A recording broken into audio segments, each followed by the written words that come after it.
Do you want to go on an adventure?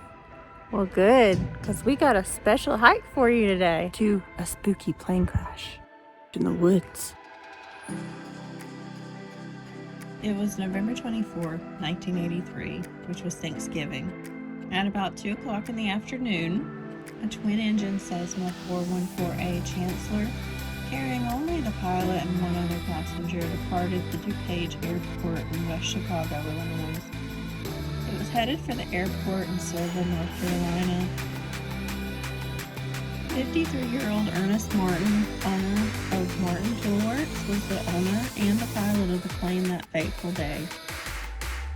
The other fatality was Martin's secretary, 42-year-old Cynthia Jarrett, although she went by Cynthia. Martin had flown into the Jackson County Airport before, and he had been a pilot for over 25 years.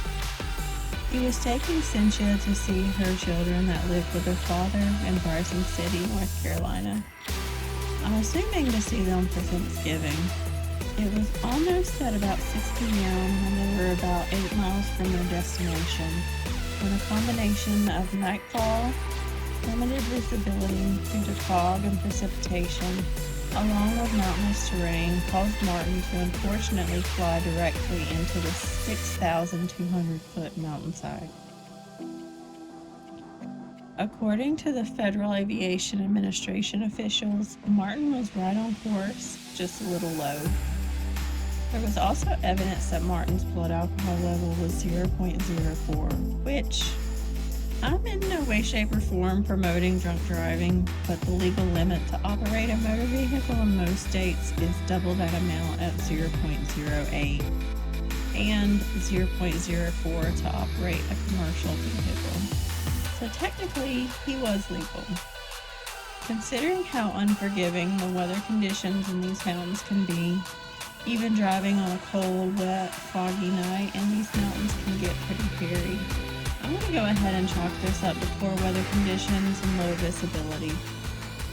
If you'd like to know more about this tragic accident, the accident number is ATL 84F8058.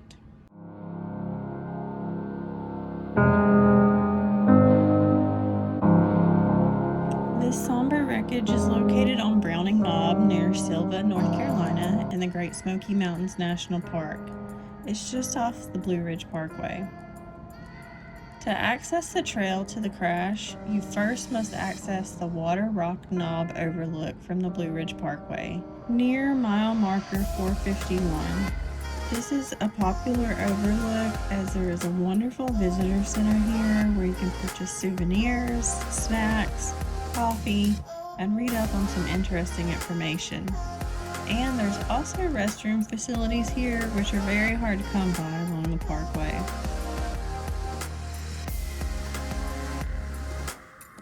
Even if you don't go all the way to the plane crash, the views from the visitor center here are amazing and well worth a stop if you're visiting the Blue Ridge Parkway.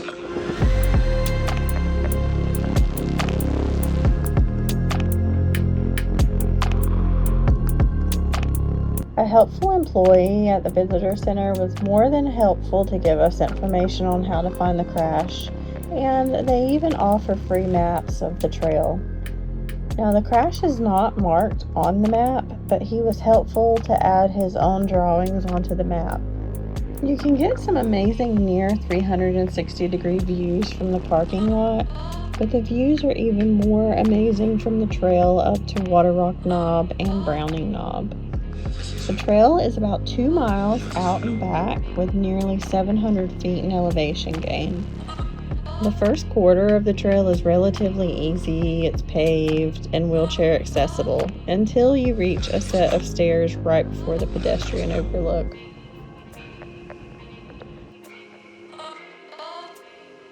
The Mountains to Sea Trail also joins the trail for a small portion at the beginning of the hike. Just stick to the pavement and follow the signs so you don't accidentally veer off onto the wrong trail.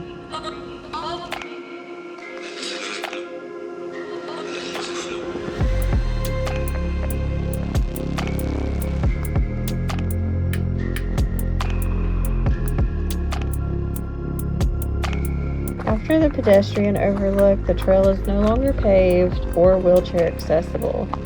It also becomes a little rocky with some steps here and there. Be sure to wear a good pair of shoes with good ankle support. I wouldn't recommend flip-flops or anything like that. As you go up in elevation, the views become more and more stunning.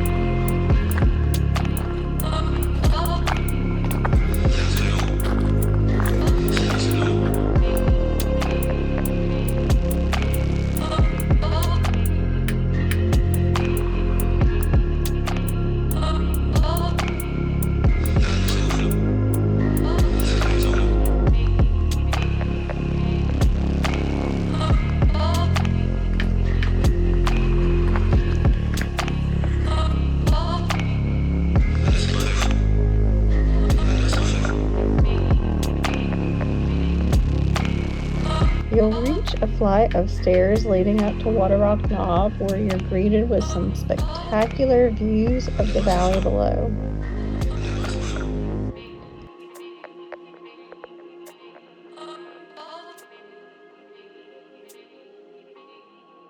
Just before the last flight of stairs leading up to Water Rock Knob, you'll see a rugged trail veering off into the balsams to your left.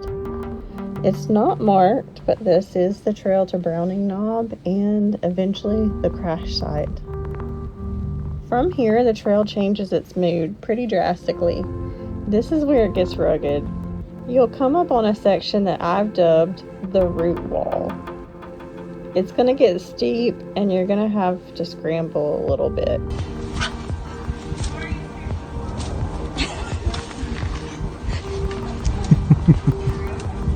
I hope you brought something to drink with you too, because climbing back up this thing is a workout for sure. You're scrambling down through a balsam thicket and you'll see some interesting, gorgeous, and kind of spooky and ominous natural landscaping done by Mother Nature.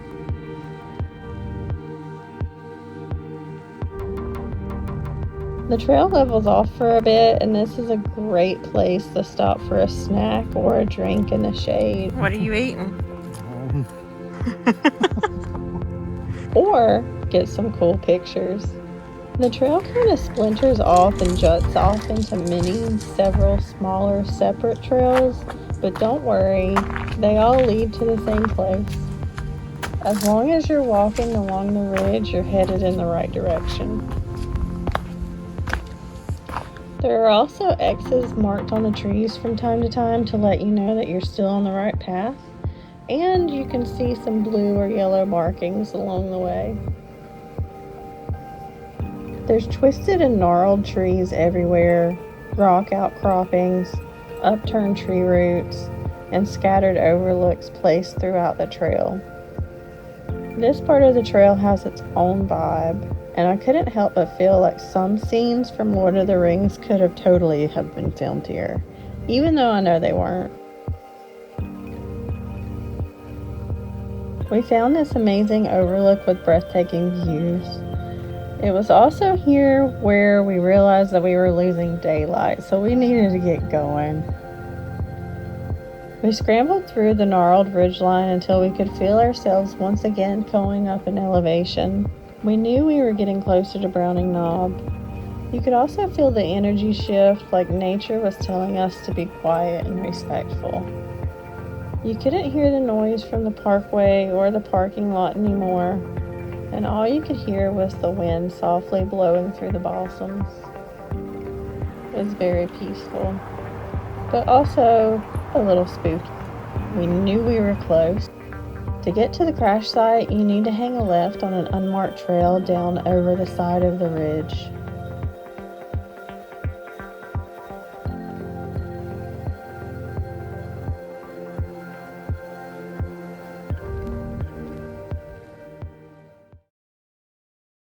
After about 75 feet, you'll start to see the plane wreckage peering through the balsams, standing like a quiet monument amongst the trees. It's truly a moving sight to behold. People did tragically have their lives cut short here, and this is sacred ground. I urge you to be respectful. I read in a 1983 Chicago Tribune newspaper article that the bodies of those who perished were left on the mountainside for nearly a week just because of the difficult terrain and poor weather conditions. The bodies were eventually retrieved, but the wreckage was left where it came to rest and left for the forest to take. Most of the wreckage has been picked through, leaving nothing of monetary value, and the remnants have been tarnished with graffiti over the years as the site has become more and more popular. There have been discussions about removing the wreckage to help preserve the surrounding ecosystem, but I don't think there have been any concrete plans for removal as of yet. Neither one of us have ever hiked this trail before, and I wanted to share it with you as it was something just a little different. Most hikes in the Appalachian Mountains end with a view or a waterfall, but this ended with an interesting piece of history. It was a Cessna. If you do visit the site, please be respectful and don't make me regret sharing this with you. I am glad that you watched my video, however, and please like, comment, and subscribe so you can stay tuned for more adventures in the future.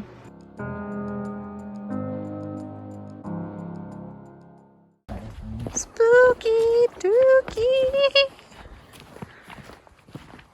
What did you say? Don't say dookie. Spooky dookie. What?